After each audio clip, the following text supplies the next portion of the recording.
আজি আহমেদাবাদত যি বিমান দুৰ্ঘটনা সংঘটিত হ'ল এই ঘটনাত ৰাইজৰ দলৰ সভাপতি হিচাপে আৰু বিধায়ক শিৱসাগৰ সমষ্টিৰ বিধায়ক হিচাপে মই গভীৰ উদ্বেগ প্ৰকাশ কৰিছোঁ, গভীৰ দুখ প্ৰকাশ কৰিছোঁ।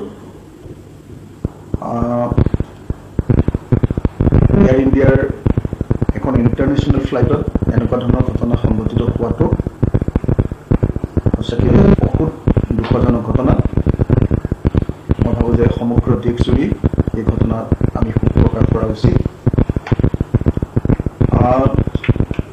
আৰু কেনেকৈনো আচলতে এনেকৈ এটা বিল্ডিঙত গৈ এখন এৰোপ্লেনে খুন্দা মাৰিবলৈ পালে,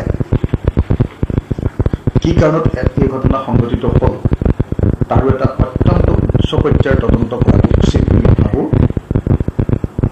কাৰণ বিমানেই হ'ল আটাইতকৈ ছেফেষ্ট জাৰ্ণি এৰোপ্লেনে।